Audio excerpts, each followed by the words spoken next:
Bud Spencer, la vie et la mort tragique d'une légende du cinéma. Le monde du cinéma a connu de nombreuses figures emblématiques, mais peu ont marqué l'histoire avec autant de charisme et de simplicité que Bud Spencer.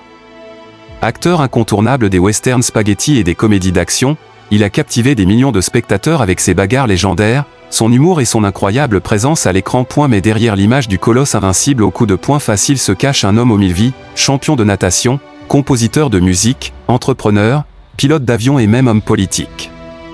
Pourtant, malgré ses nombreux talents et succès, Bud Spencer a connu une fin tragique, marquée par la maladie et le poids des années. De son enfance en Italie à son ascension au sommet du box-office, en passant par ses derniers jours, découvrons la vie fascinante et le destin émouvant de Bud Spencer, une légende inoubliable. Bud Spencer, de son vrai nom Carlo Pedersoli, né le 31 octobre 1929 à Naples, en Italie.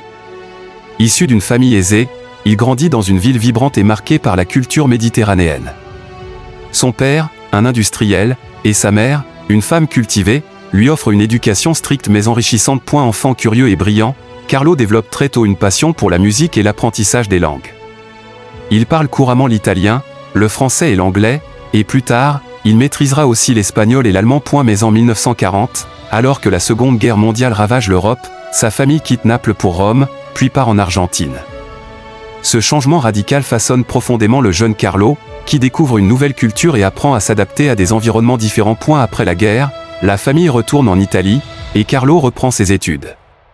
Il s'inscrit à l'université de Rome La Sapienza pour étudier le droit, mais une autre passion va bientôt le détourner de ce chemin académique, le sport. Grâce à son physique imposant, un m92 pour plus de 100 kg, et sa puissance naturelle, Carlo Pedersoli s'impose rapidement comme un nageur d'exception. Dans les années 1950, il devient un véritable pionnier de la natation italienne. Il est le premier Italien à nager le 100 mètres nage libre en moins d'une minute, un exploit qui fait de lui une célébrité dans le monde du sport. Il représente l'Italie aux Jeux Olympiques de 1952 à Helsinki, puis à ceux de 1956 à Melbourne, et participe également à plusieurs compétitions internationales.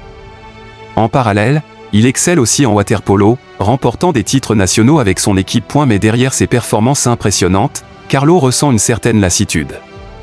Il commence à s'interroger sur son avenir et cherche une nouvelle voie. C'est alors que le cinéma va entrer dans sa vie. Alors qu'il poursuit ses études de droit, Carlo Pedersoli est repéré par des producteurs italiens, intrigués par son physique impressionnant.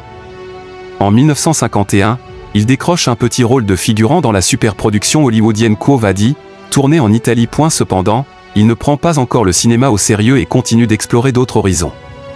Il travaille dans l'industrie, écrit des chansons, compose de la musique et voyage à travers le monde. Ce n'est qu'à la fin des années 1960 que sa carrière cinématographique prend un tournant décisif. En 1967, il accepte un rôle dans le film Dieu pardonne, moi pas, un western italien réalisé par Giuseppe Colisi.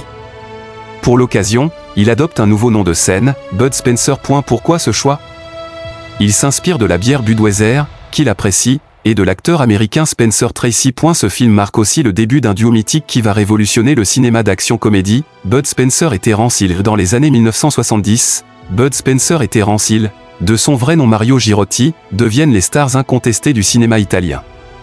Leur alchimie à l'écran est parfaite, Bud joue le colosse taciturne et bourru, tandis que Terence est le charmeur rusé et rapide. Leur style unique, mélangeant bagarres spectaculaires, humour bon enfant et situations absurdes, fait un carton dans le monde entier. Le duo enchaîne les succès, on l'appelle Trinita, 1970, on continue à l'appeler Trinita, 1971, Deux super flics, 1977, Père et impair, 1978, Salut l'ami, Adieu le trésor, 1981, le public adore leur baston chorégraphié, où Bud Spencer distribue des claques monumentales aux méchants.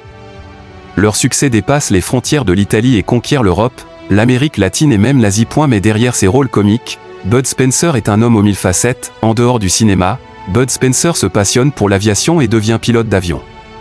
Il fonde même une compagnie aérienne et une entreprise de construction d'hélicoptères. Il s'essaie aussi à la politique en se présentant aux élections régionales en Italie sous l'étiquette de Forza Italia en 2005. Bien que son engagement ne dure pas en parallèle, il continue d'écrire des chansons et de composer de la musique, prouvant une fois de plus son immense créativité. Toutefois, avec l'âge, Bud Spencer se fait plus discret sur le devant de la scène. Avec le temps, Bud Spencer ralentit ses activités et profite de sa retraite.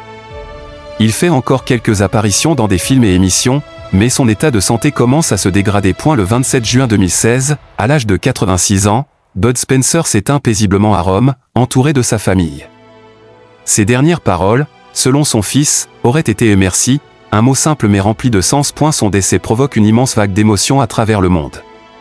Terence Hill, son ami et complice de toujours, déclare, avec Bud, « J'ai perdu une partie de moi-même. Il était mon frère de cinéma, mais surtout un ami irremplaçable. » Des milliers de fans lui rendent hommage, prouvant que son impact dépasse largement le cadre du cinéma. Aujourd'hui encore, Bud Spencer reste une icône du cinéma populaire.